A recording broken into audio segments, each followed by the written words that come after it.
Hello everyone, Bryan here, and I wasn't really planning on doing episode 2 immediately after I did episode 1 of my new series, but when I got this situation from Rory20 in my personal message box, it seemed like it was a little bit time sensitive, so I really didn't want to wait on it. Rory asks, I had a relationship with this girl for 6 months, but I broke up with her a few days ago because I stopped having feelings for her after thinking that she didn't like me anymore, and the relationship wasn't going well either. An hour after I broke up with her, with a super long email with a detailed explanation. I know it should have been in person. After 6 months, yes, it should have been in person, but we'll let that slide for this time. She came to my house all crying and telling me she loves me so much. I stopped having feelings for her because I thought she didn't love me anymore, so I was confused. If it wasn't for the thought of her not loving me anymore, I'd still be with her. Anyway, I told her that I wanted to try again with her because of this reason. But how should I handle this? Should I just be really nice to her and take her back after a week? Or should I take my time with the whole thing? I want to make clear that she really didn't make me feel loved in any way, that she didn't give me much attention and looked for distance over and over again. But I also don't want her to just give up. What should I do? Thanks. Okay, Rory, let's see if we can help you out here a little bit. This situation you're in reminds me of some from when I was a little bit younger, and when I look back at my past and a lot of the relationships, girls I dated and whatnot, some of them, I have regrets about. Some of them I wish I handled a little bit differently. Some girls I wish that I hadn't broken up with that I did. Some girls I never really put myself out there with. I wish I had done so as well. And like I said, I really don't want you to look back at this when you're my age. I saw that you're 16 on your channel.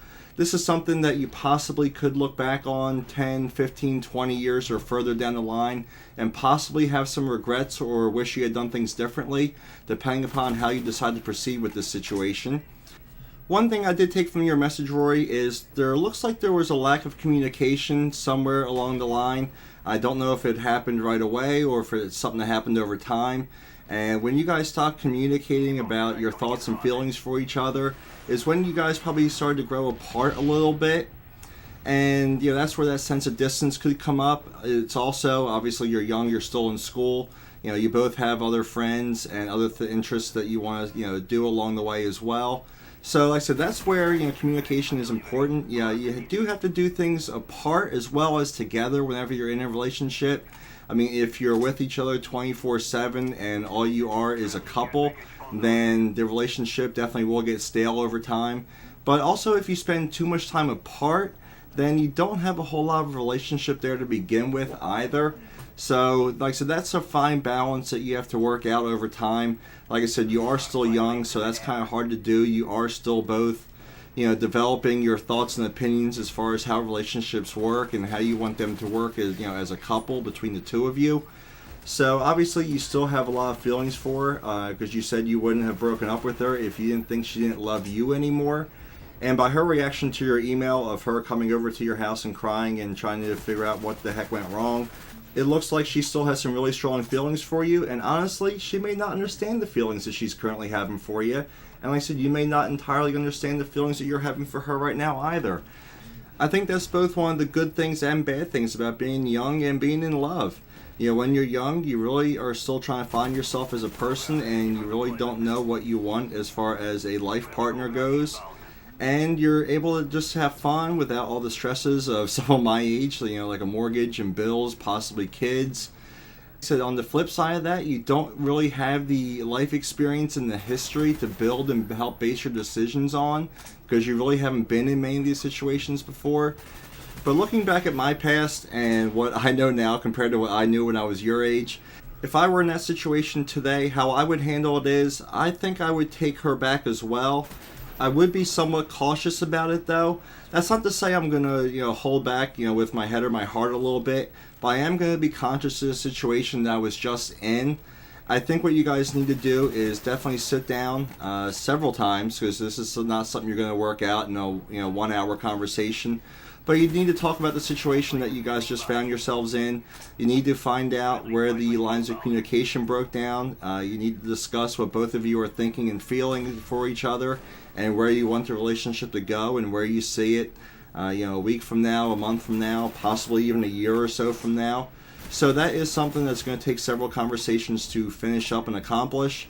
And if you guys can get back on the same page, maybe it works out for a while longer. Maybe it doesn't.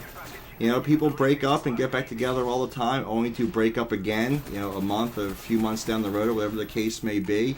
But at the same time, there's plenty of couples together that met when they were your age and are still together, 20, 30, 40 years down the road. Those stories do happen. Are they incredibly common? No, but you can't rule them out either. So like I said, give it one more shot. Keep in mind the situation you were just in. And like I said, be a little bit cautious, but don't hold back either. And one other thing I would say to you is, one of the most important things you can do throughout your life whenever a situation arises and a decision needs to be made, whether it be a relationship thing, a financial or economic thing, or a work thing, whatever the case may be, is not to be too hasty in any decision that you make.